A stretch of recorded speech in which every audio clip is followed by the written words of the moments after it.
ئایی بە تەمای دوکانێکی جوانکاری مەگوتم ئەگەر وردەکارێکم بدێ بزانم جوانکاری ئافرەتان. جوانکاری چی؟ ئافرەتان والله مەیکە قوربانگیان مەیکە بە قوربانە بم والله برا گۆڕاگرێت سوێن بەخوا یعنی ئەمە لە دڵەوە ئەم قسەیەتان بۆکەم بخوای برا پیاوی وا هەبووە خێزانەکەی زۆر خۆشویستووە ماڵ و مناڵێکی زۆر جوان و یعنی بە تربیەتی هەبووە کە چوو دوکانی جوانکاری ئافرەتانی دانا باوەڕەکەی لە خشتیان برد خێزان و ماڵ و مناڵەکەی خۆی لەدەستدا زۆر وریابن و من تەمەناکەم ڕۆژێ ببینم کەوا جوانکاری دوکانەکانەوە یعنی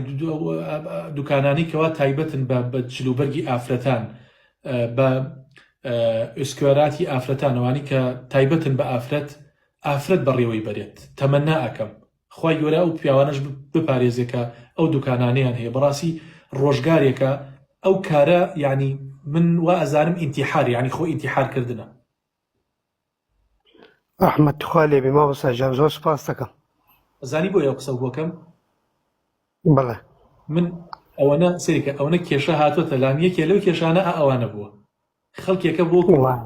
یعنی ژیانێکی زۆر خۆشی هەبووە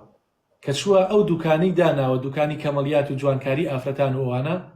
ئیتر سوبحان الله ساڵی یەکەم عیبی نەبوو ئیشەکەی باش بوو و تێنەکەوتووە بەڵام بە هۆکاری ئەوەی کە ئیتر ها ئافرەت هاتووتی ئەو بۆنەتان هەیە نەوەڵە ئەتوانی ڕقەمەکەی خۆتم بیتێ ئەگەر ئەو بۆنەت بۆ ها تەلەفۆنم بۆ بکەی قەیچێکە سبحان الله لەوە ڕووی داوە اینجا ئێستا گشتیان سناپیان یەکلێ سناپەکەتم دەیتێ بەڵێ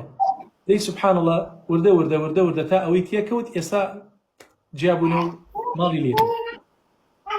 جەزاکەڵڵاهو خێر مامۆستا گیان زۆر سوپاس دەکەم ببوورە لە کاتیشم گرتن. قوربان یا خوای گەورە ئەو برایانەش بپارێزێکە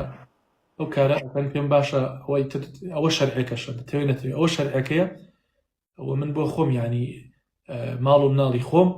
ینی ئەچین بۆ دوکانێکە ئەو دوکانە ئافرەت بەڕێوەی بەرێت.